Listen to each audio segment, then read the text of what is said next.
Literatura portuguesa, ela é um importante elemento da cultura lusófona. Ela teve início no século XII e perdura como uma das mais importantes da literatura universal. Os primeiros registros eles surgiram a partir da integração linguística e cultural entre Portugal e Galícia. A Galícia que pertence ao território espanhol. Luís de Camões, Eça de Queiroz, Fernando Pessoa, José Saramago, são alguns dos mais importantes nomes da literatura portuguesa. Deles nasceram grandes obras que compõem um legado, né, inestimável para a cultura lusófona, que é toda a cultura lusófona, né, que é toda a produção literária escrita em língua portuguesa. E Brasil e Portugal eles estabelecem uma interessante relação dialógica, que é um fator que permite que os escritores portugueses eles sejam bastante conhecidos em nosso país. A literatura portuguesa, assim como a brasileira, ela foi dividida em escolas literárias cujos autores estão tematicamente e cronologicamente agrupados.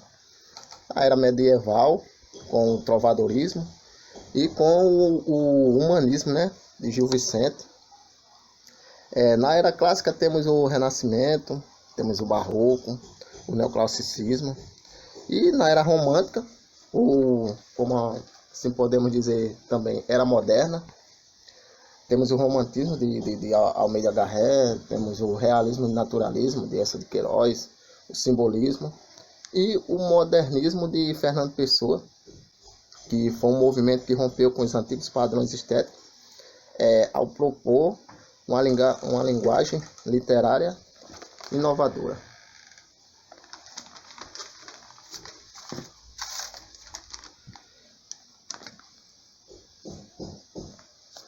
As origens da literatura brasileira estão intimamente ligadas à estética da literatura portuguesa. Então, diante de tudo isso, diante de todo o material exposto, é possível sim dizer que a literatura portuguesa ela influenciou extremamente na construção da literatura brasileira, ou seja, da nossa identidade literária. E conhecer as origens da literatura portuguesa é de extrema importância e é fundamental para que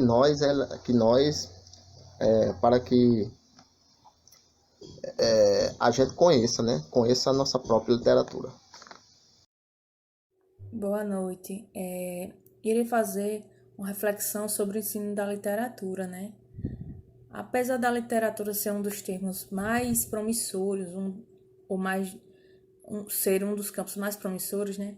Em termos de capacidade de desenvolvimento dos alunos, pelas diversidades e atividades que ela proporciona e por possibilitar trabalhar com a expressão e a subjetividade, ela ainda gera mais frustrações do que realizações bem-sucedidas.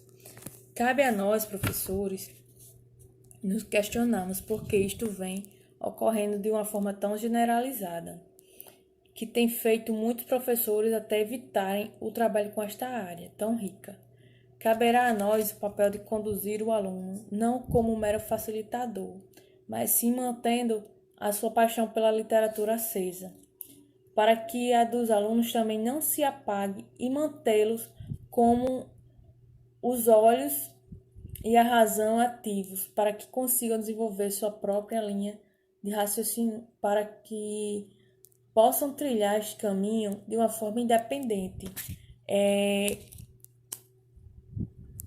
como leitores autônomos e críticos. Obrigada. Olá pessoal, ainda sobre literatura, sabemos que ela é um bem cultural, cujo acesso contribui para o desenvolvimento da educação estética, da sensibilidade, da concentração, dos aspectos cognitivos e linguísticos, do exercício da imaginação, além de favorecer o acesso aos diferentes saberes sobre a cultura de povos e lugares desconhecidos, seja ele no universo ficcional ou real.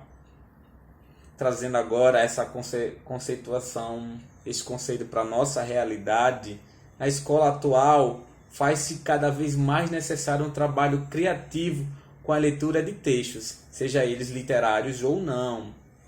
Interpretar textos é uma exigência da sociedade e do mercado, ficando a cargo da escola a formação desse cidadão leitor. Os alunos estão chegando e saindo do ensino médio com imensas dificuldades de leitura e interpretação de texto, o que fica mais evidente quando se vê que as aulas de língua portuguesa privilegiam mais o ensino da gramática e não o da leitura. A abordagem do texto literário em sala geralmente dá-se somente com o modelo proposto pelo material de referência utilizado pela escola, seja ele um livro didático ou até mesmo um material apostilado. Isso se restringe totalmente à análise de fragmento de textos e se restringe a análise de fragmento ao ensino da gramática e à mínima produção textual. Diante desse panorama, é importante discutir como a leitura e a literatura estão sendo inseridas nas aulas de língua portuguesa.